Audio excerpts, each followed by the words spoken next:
So my name is Philip Wender. I'm a managing director of Advanced Potash Technologies, APT. So our company actually has Brazilian roots. It was a spin-off of another company, and we were always very strong in geology.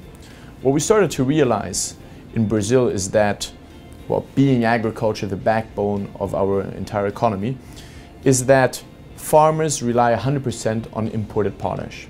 So, and when we were attempting to try to solve this issue, and especially because the existing solution, so the existing product, which covers mostly 90% of the existing potassium market, is MOP, or muriate of potash, potassium chloride. It is a suboptimal product for many of our crops and soils, given we have a very poor and sandy soil, especially sandy soil in Brazil. What we then said is, well, is there any way that we can start producing potassium within Brazil itself to be able to provide that to our farmers? We really did a top-down approach. We looked at the earth crust and said, what other minerals, where else is there potash, or potassium rather, in the earth crust? There's a silicate mineral which holds 60% of all the potassium that exists in the earth crust. It's called feldspar. And this is the basic raw material for our product. Given our strong geologic background, we managed to identify several of these feldspar deposits in Brazil, and many of these located very close to agriculture areas, so ideally positioned in order to be able to transport then this product to the farmers with very simple logistics. The only thing that was really missing was a technology to transform that raw material, that raw feldspar, into a fertilizer. And why is that? If you look at the crystalline structure of feldspar, it's an aluminum silicate, so it's very stable, right? A very tight crystalline structure. If you mill down the feldspar, even if you do it to very fine grains, the crops and the roots of the plants will not be able to absorb that potassium. So what you then need to do is you need to have a technology, you need to have a method of disrupting that crystalline structure so that crops and roots are then able to absorb that. And when we realized that we required that, this is when we came over to the MIT, more specifically to the Material Science Department.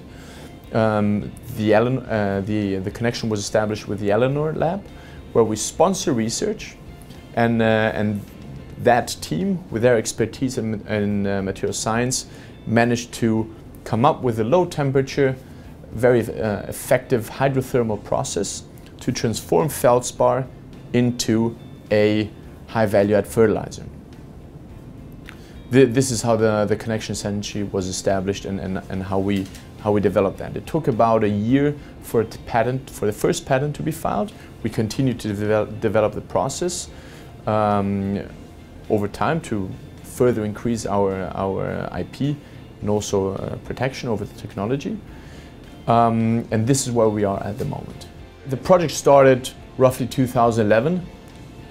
We started sponsoring research at the MIT in the year of 2012. And in about 2013, the first patent was already filed for. Okay, I'll tell you the story briefly. It was more of a, let's say, we met them at a conference, and the MIT personnel, with their expertise, but also desire to work on very important problems for the world, which can make a significant difference, they very quickly realized that this was a project which could have a significant impact on people's lives and also make a very big positive change on a worldwide basis. And this is why very quickly, once we had presented our idea to certain professors of the material science department, that this is something they wanted to be involved in, we very quickly agreed on a research agreement where we then sponsored research with them and could develop and work to tackle this problem. We are trying to tackle the food problem.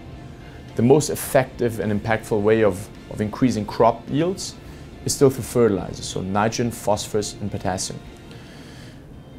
The first two, nitrogen and phosphorus, they are produced via very well-established industrial processes at scale and pretty much everywhere in the world, while potassium suffers from being highly geographically concentrated. and moreover, the existing product, so potassium chloride, is suboptimal for several of the crops and soil types that exist out there. Just to give you another background, 5 countries control circa 85% of the entire traded market of potash, meaning, and the top countries being Canada, Russia, Belarus, Germany and Israel, right?